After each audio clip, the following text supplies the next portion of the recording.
अस्सलाम वालेकुम। क्या हाल है सबका? उम्मीद है सब खैरियत से होंगे। तो आज हमने स्टार्ट करना है। मैंने आपको बताना है कि मुझे बहुत से मैसेजेस आ रहे थे कि सर कुछ इम्पोर्टेंट क्वेश्चंस बता दें फ़ाइनल टर्म के हवाले से। तो उसी के बारे में बात करनी है कि फ़ाइनल टर्म के इम्पोर्टेंट क्वेश्चन ऐसे कोई नहीं होते कि जिनको हम एम्फसाइज़ कर सकें कि ये क्वेश्चन। हाँ, मैं आपको कंसेप्ट दे सकता हूँ कि किस तरह के क्वेश्चंस आएंगे और कौन से प्रोबेबल हैं कि इनमें से जो बुक में से आ जाएंगे, क्योंकि नॉर्मली क्वेश्चंस बुक में से ऐसे वर्ड बाय वर्ड नहीं आते।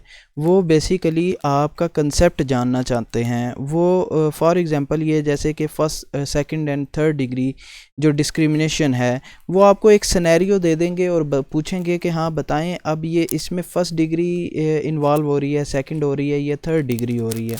ठीक है, जैसे कि इन्होंने एक एग्जांपल दी है, this type of price discrimination. ये जो ऊपर एग्जांपल दी है कि जिसके अंदर आपने बंदों के लिहाज से जो है ना वो प्राइस देता है बंदों को। फॉर एग्जांपल अगर गरीब बच्चा आया तो उसके लिए और प्राइस, अमीर बच्चा आया तो उसके लिए और प्राइस। तो वो एक सिनेरियो क्रिएट कर देगा और उसके हिसाब से आपसे क्वेश्चन पूछेगा। बहरहाल ये फर्स्ट सेकंड और थर्ड डिग्री डिस्क्रिमिनेशन जो है ये बहुत इंपॉर्टेंट है। ठीक है, इसको आपने लाजमी देख लेना है। और उसके अलावा आप ये जो प्री रेकोजिट्स कंडीशंस हैं प्राइस डिस्क्रिमिनेशंस की, ये भी बहुत ज़्यादा इम्पोर्टेंट हैं 3 नंबर के सवाल के लिए। Short run and long run under monopolistic competition, ये जो है बहुत इम्पोर्टेंट होता है। और सेकंड बात ये है कि जहाँ जहाँ आपके पास ग्राफ आ रहा है ना, एक क्वेश्चन आपका लाजमी ऐसा आएगा कि आपको ग्राफ दे दिया जाएगा और पूछा जाएगा कि एक्सप्लेन करें इस ग्राफ को, या फिर वो आपको कहेंगे कि monopolistic competition and public interest से रिलेटेड कोई ग्राफ ड्रा करके हमें बताएं, या वो एक सिनेरियो दे देगा कि हाँ इस सिनेरियो से मुतल्लिक आप ग्राफ ड्रा कर सकते हैं, अगर कर सकते हैं तो वो हमें बताएं। ठीक है, बाकी रही बात 22nd चैप्टर की, तो इसमें एच इतने इंपॉर्टेंट क्वेश्चन लॉन्ग टर्म के हवाले से नहीं हैं, मतलब लॉन्ग क्वेश्चंस नहीं है, लेकिन हाँ शॉर्ट क्वेश्चन जो है ना वो आ सकते हैं। वो डेफिनेशंस पूछ सकता है, व्हाट इज़ कार्टेल। ठीक है, ये डेफिनेशन बहुत इंपॉर्टेंट है कि कार्टेल की, ये आपसे लाजमी पूछेगा वो। और क्लूसिव और नॉन क्लूसिव जो ओलिगोपली है, इसमें डिफरेंस वो पूछ लेगा 3 नंबर के क्वेश्चन में। इसके अलावा वो इसमें से भी आपको सिनेरियो ही क्रिएट करके देगा और आपको कहेगा कि इस सिनेरियो को आपने एक्सप्लेन करना है या बताना है कि ये सिनेरियो किस साइड पे लेकर जा रहा है। आया ये मोनोपोलिस्टिक कंपटीशन है, परफेक्ट कंपटीशन है, या फिर आप कह लें कि मोनोपली है। वो बेसिकली इस तरह के सिनेरियो क्रिएट करेगा। नेक्स्ट बात करते हैं चैप्टर नंबर 23 की। तो इसमें किनकेट डिमांड कर्व, वही बस बेसिक, इसको आपने डेफिनेशन वाइज लाजमी जो है ना पढ़ना है और समझना है कि होता क्या है। अभी मैंने क्योंकि शॉर्ट वीडियो बनानी है, अगर मैं आपको साथ साथ एक्सप्लेन करूं तो वीडियो लंबी हो जानी है। तो इसलिए अगर आपने वीडियोस देखनी है और समझनी है तो आप मेरे यूट्यूब चैनल पे ही है, आप जाएं। मैं इसका कंप्लीट जो प्लेलिस्ट है उसकी लिंक जो है वो अपनी डिस्क्रिप्शन में दे दूंगा। और मोर ओवर मैंने इसके नोट्स भी तैयार किए हैं, नोट्स। और उसके अलावा आप कह लें कि मैंने इसके जितने भी पास्ट पेपर्स थे उनको मैंने कंबाइन, क्योंकि बच्चों को कोई पास्ट पेपर मिलता है कोई नहीं मिलता, मैंने सबको एक फॉर्म में एक मेगा फाइल बनाई है। और मेगा फाइल बनाने के बाद मैंने जो है ना वो अपलोड की है। वो मैं लिंक आपको डिस्क्रिप्शन में दे दूँगा, आप उसको जाकर डाउनलोड करें और एक फ़ाइल से आप तैयारी कर लें। ठीक है, उससे आपको ये हो जाएगा कि कौन से क्वेश्चन आ सकते हैं, क्योंकि उसमें काफ़ी क्वेश्चंस हैं। अच्छा, नेक्स्ट बात करते हैं कि ये जो मार्जिनल सोशल कॉस्ट है, ये मार्जिनल सोशल कॉस्ट और नहीं मार्जिनल सोशल कॉस्ट नहीं, ये द कंसेप्ट ऑफ एक्सटर्नैलिटी, ये आपका क्वेश्चन जो है ना ये बहुत इंपॉर्टेंट है एक्सटर्नैलिटी का। ठीक है, इसका ग्राफ भी आपने बनाना होगा जब भी आपको जो है ना वो कंसेप्ट इसका पूछे। इसका किसी भी तरह से वो क्वेश्चन आपको डाल सकता है कि हाँ भाई आप एक्सप्लेन करें what is externality, explain externality, या फिर एक सिनेरियो दे देगा और कहेगा कि इसमें क्या एक्सटर्नैलिटी यूज़ हुई है। अगर यूज़ हुई है तो काइंडली उसका ग्राफ जो है वो ड्रा करके हमें बताएं। ठीक है, मार्जिनल रेवेन्यू, एवरेज रेवेन्यू, और उसके अलावा आपने प्राइस, क्वांटिटी, ठीक है, ये आपने सारी की सारी वैल्यूज़ को याद रखना है और इसको ग्राफ को अच्छे तरीके से तैयार करना है। ठीक है, उसके बाद मेरिट गुड और पब्लिक गुड के अंदर डिफरेंस 3 नंबर का ऑब्वियसली वो लाजमी पूछेगा। बाकी रही बात 24 चैप्टर की, ये ऐसा जितना इम्पोर्टेंट चैप्टर नहीं है, इसको आप लॉन्ग के हवाले से अगर स्किप करना चाहें तो स्किप कर सकते हैं, लेकिन आपने बस ये एक बार इन वैल्यूज़ को जो है ना, ये इस फार्मूले को लाजमी तैयार कर लेना है। अगर आपका वो एग्ज़ामिनर कोई मैथमेटिक्स पसंद हुआ तो वो लाजमी इस एग्ज़ाम्पल को दे देगा, अदरवाइज़ ऐसी एग्ज़ाम्पल्स नॉर्मली आती नहीं है इकोनॉमिक्स के पेपर में, ठीक है। और उसके अलावा नहीं है। नेक्स्ट अगर बात की जाए 25 चैप्टर की, तो 25 चैप्टर के अंदर आपकी मैक्रो इकोनॉमिक्स स्टार्ट हो जाएगी हमारे पास। और मैक्रो इकोनॉमिक्स तो ओबियसली है इम्पोर्टेंट, बहुत इम्पोर्टेंट है लॉन्ग के अतबार से, शॉर्ट के अतबार से। ये देखें मैक्रो इकोनॉमिक्स स्टार्ट हो गई है, इसकी डेफिनेशन, ये सारी डेफिनेशंस हैं, ये 2-2 नंबर के सवाल हैं 25वें चैप्टर में। हाँ, ये है एक इनविजिबल हैंड रूल, ठीक है। ये इनविजिबल हैंड वाला जो है ना, आपने ये पूरा सिनेरियो है 76 में किस तरह से पैराडॉक्स हुआ, तो ये सारा सिनेरियो आपने पढ़ लेना है। एक बार आप पढ़ेंगे आपको जो है ना कंसेप्ट क्लियर हो जाएगा। इसको आपने अपनी वर्डिंग के अंदर जहन में रखना है। वो आपसे इनविजिबल हैंड रूल या कंसेप्ट ऑफ इनविजिबल हैंड वो पूछ सकता है लॉन्ग क्वेश्चन में, ठीक है। Full employment obviously. और ये जो है ना बहुत इंपॉर्टेंट है, the classical views about great depressions, ठीक है। ये आपसे बहुत पीछे भी बहुत पूछा गया है ये, और मज़ीद भी इंशाल्लाह ये पूछा जाएगा आपके पेपर में भी। ये क्वेश्चन बहुत इंपॉर्टेंट है आपके फाइनल टर्म के लिहाज से।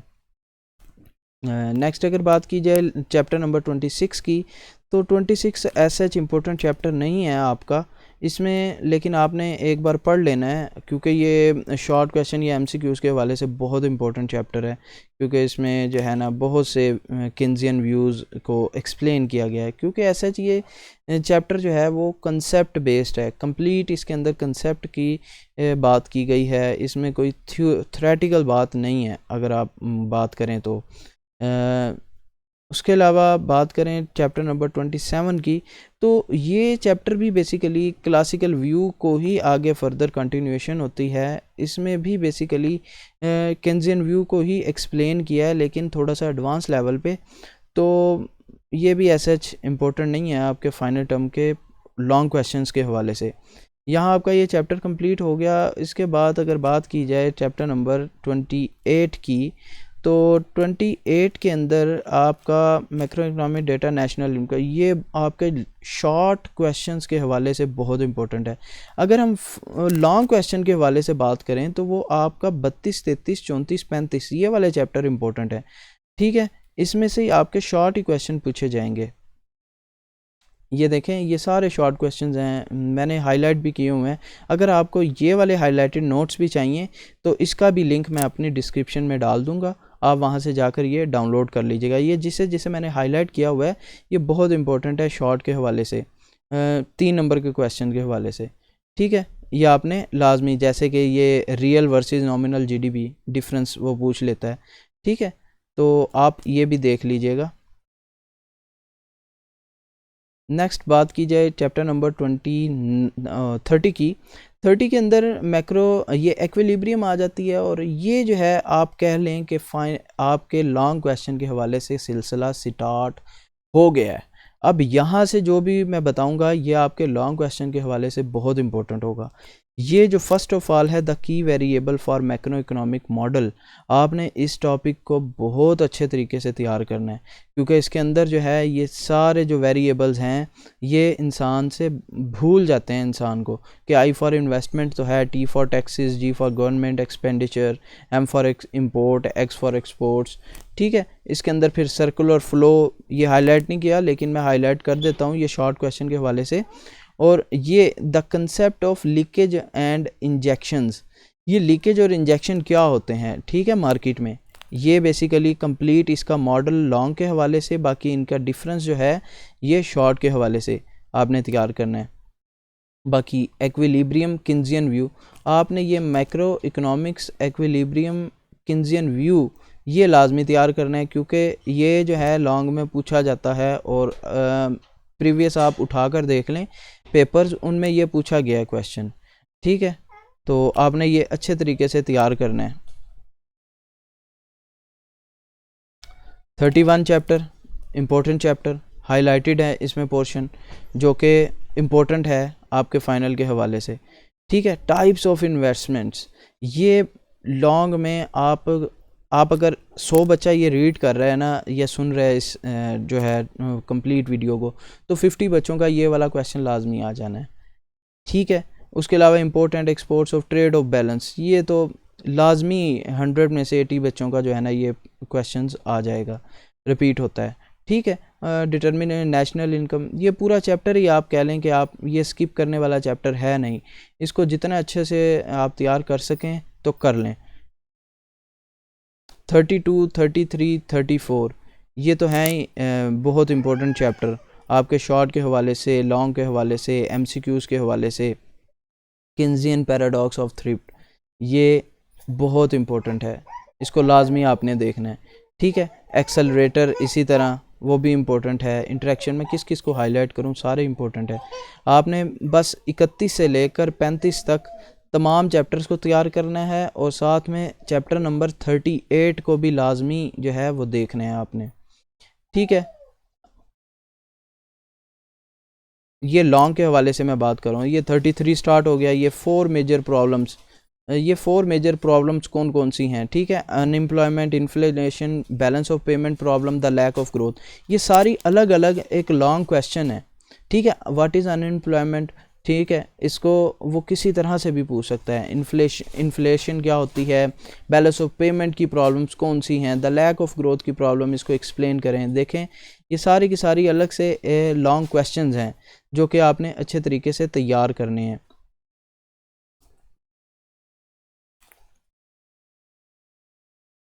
किन्जियन व्यूज़ के, अच्छा ये जो किन्जियन है ना, मैं वैसे ही आपसे बात करूं कि किन्जियन हर जगह पे इन्वॉल्व होता है।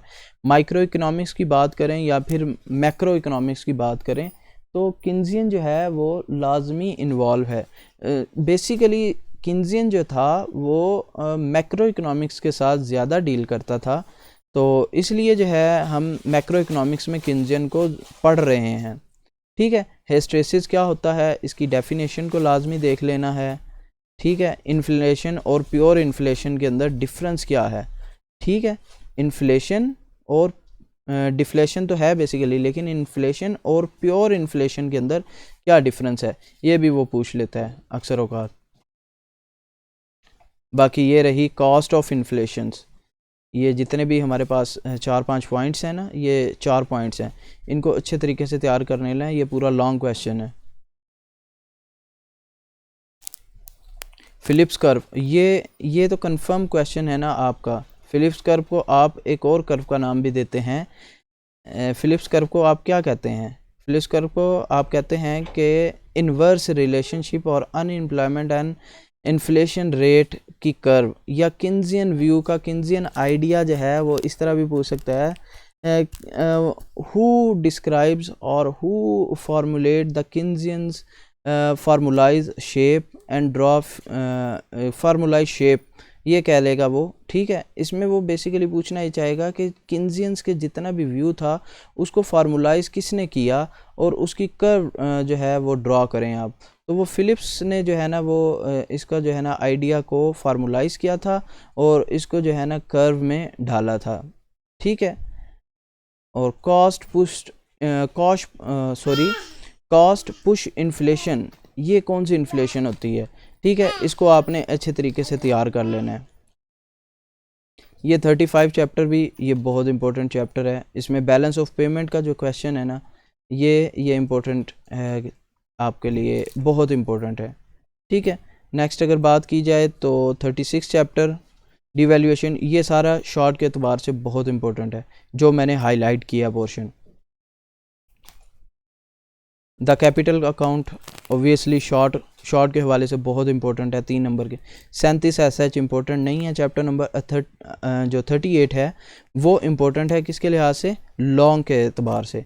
ये लें 38 स्टार्ट हो गया। इसमें एक्चुअल वर्सेस पोटेंशियल जीडीपी ये पूछा गया है बहुत बार क्वेश्चंस। और उसके अलावा आप कर लें कि ट्रेडिशनल थिंकिंग अबाउट ग्रोथ, ये क्या है, इसको एक्सप्लेन करना है आपने। रियल वर्सेस नॉमिनल जीडीपी, ये कंप्लीट, ये पूरा चैप्टर जो है ना वो बहुत इंपॉर्टेंट है। तो मैंने कौन कौन से चैप्टर बताए हैं? 31 to 35 और 38 लॉन्ग के एतबार से, ठीक है। इसमें फिर जब हमारा 39 चैप्टर स्टार्ट होगा तो ये जो चैप्टर्स हैं 4 बिग मेजर इकोनॉमिक प्रॉब्लम्स, या फिर आप कह लें कि इंटर रिलेशंस, तो इसमें ऐसा इम्पोर्टेंट कोई नहीं है लॉन्ग के एतबार से, लेकिन आपने एक बार लाजमी इसको पढ़ लेना है शॉर्ट के एतबार से, ठीक है। और शॉर्ट के अंदर भी MCQs के हवाले से। बाकी 42 ऑनवर्ड जो चैप्टर्स हैं, ये सारे आपके जो चैप्टर्स हैं, इन चैप्टर्स के अंदर से आपको 43 एंड 44 जो चैप्टर है वो आपका इम्पोर्टेंट है, क्योंकि 45 में तो रिव्यू है ना। 44 एंड 45, ठीक है, वो चैप्टर आपका इम्पोर्टेंट है। बाकी 41 टू 43 आपने पढ़ लेना है उसमें, क्योंकि कंसेप्ट्स बहुत ज़्यादा हैं।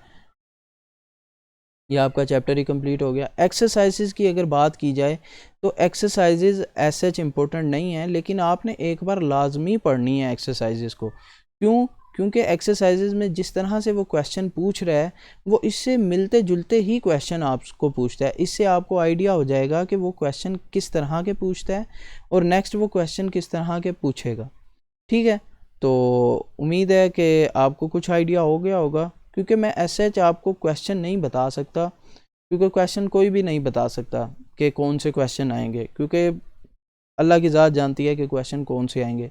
हाँ, आपको ये बता सकते हैं कि अगर मैं पेपर बनाता तो मैं इन चैप्टर्स पे फोकस करता, और चूँकि एग्ज़ामिनर जो होता है वो हमेशा ओवरऑल एक बड़ी चीज़ को लेकर बड़ी सोच के साथ वो चलता है। वो अगर ज़्यादा मुश्किल पेपर भी नहीं बनाता, ना ज़्यादा आसान पेपर बनाता है, वो मीडियम लेवल का पेपर बनाता है। जो मैंने बात की है वो मीडियम लेवल के पेपर की बात की है, ठीक है। तो होप सो क्लियर हो गया होगा। अल्लाह हाफिज़।